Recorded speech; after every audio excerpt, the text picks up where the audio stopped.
Dos temas em discussão na reforma trabalhista é o grande número de processos judiciais. Os empresários reclamam do excesso de exigências da atual legislação do trabalho.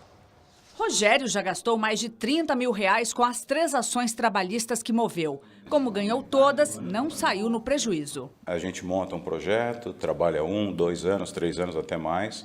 E a hora que o distrato, a empresa por algum motivo não tem mais interesse no seu trabalho, ela simplesmente se dispensa e não paga nenhum direito trabalhista. Um estudo da Fundação Getúlio Vargas mostra que o brasileiro gasta mais com o pagamento de advogados trabalhistas do que com médicos. O valor chega a quase R$2 bilhões por ano. Só para se ter uma ideia, no Tribunal Regional do Trabalho, que abrange a Grande São Paulo, são 40 mil ações trabalhistas por mês. No Brasil, esse número chega a 100 milhões. Somente no ano passado foram 3 milhões de novas ações.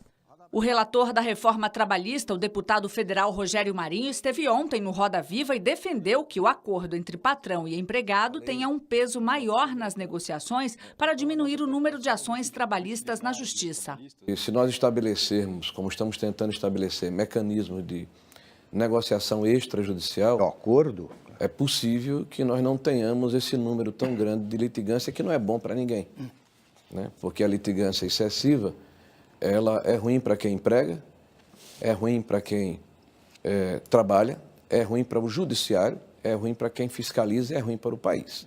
Para desafogar as demandas na Justiça do Trabalho, há quem defenda que os processos sejam julgados na Justiça Comum, mas este advogado trabalhista acredita que essa não seria a solução. Acho que não seria a saída, porque nós vamos acumular, acho que, problemas, né? Porque a Justiça do Trabalho é uma justiça federal.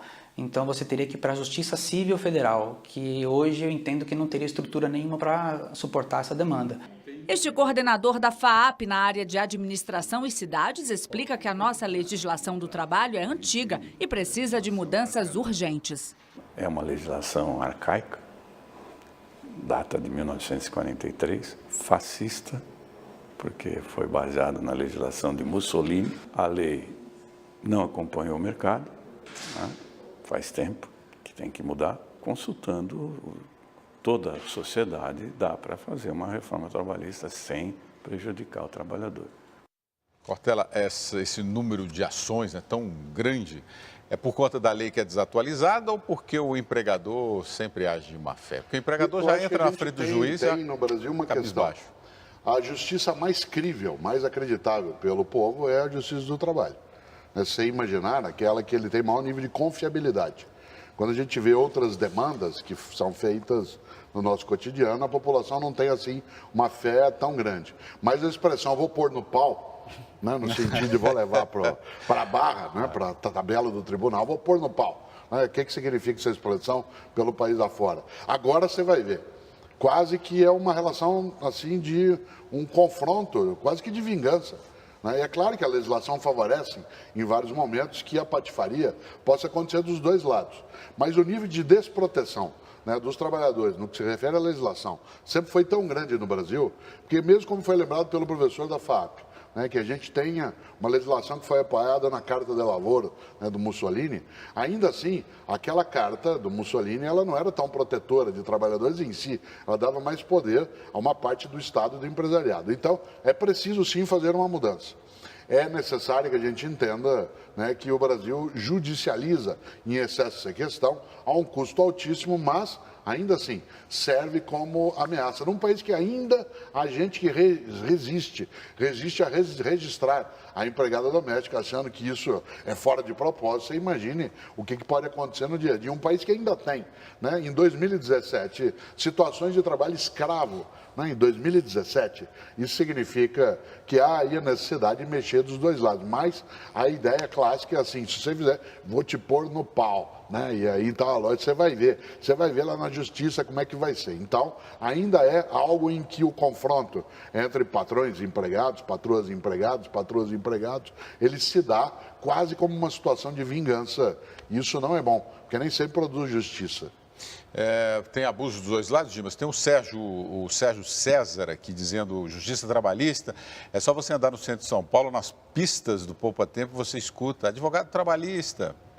Tem uma oferta grande, mas isso é comum, é normal, né? Isso é comum, quer dizer, a grande questão, a nossa CLT é de 1943, baseada na Carta do Lavoro, como disse o Cortella, como falou o professor. É evidente que o mundo mudou, as relações mudaram, mas ainda a parte mais fraca é do trabalhador. Ainda é, evidente. E por isso precisa de uma justiça do trabalho. É evidente que você tem que avançar com a justiça trabalhista, uma reforma trabalhista, mas se você não tiver as garantias constitucionais, se você apostar no retrocesso, perdendo direitos, no país que tem hoje mais de 12 milhões de desempregados, é evidente que a justiça do trabalho tem muito trabalho. Você está desempregado, vai procurar o quê? O teu direito, já que o trabalho você não vai achar. Então, o problema é discutir uma reforma trabalhista com todos os setores, todos os atores. Hoje à noite, antes de começar o nosso jornal, a Câmara dos Deputados não votou o caráter de urgência para a reforma trabalhista. Precisava de 257 votos, teve 230 votos, ou seja, vai ter uma discussão mais calma, mais tranquila, que é o que tem que ser. Assim como a previdenciária, a trabalhista mexe com direitos. Pô, essa questão da empregada doméstica, trabalho escravo, o teletrabalho, quer dizer, são novas relações de trabalho, mas ainda a Justiça do Trabalho é garantia de que o trabalhador, ao ser demitido, terá seus direitos. E antes de ser demitido, terá como trabalhador o respeito que merece.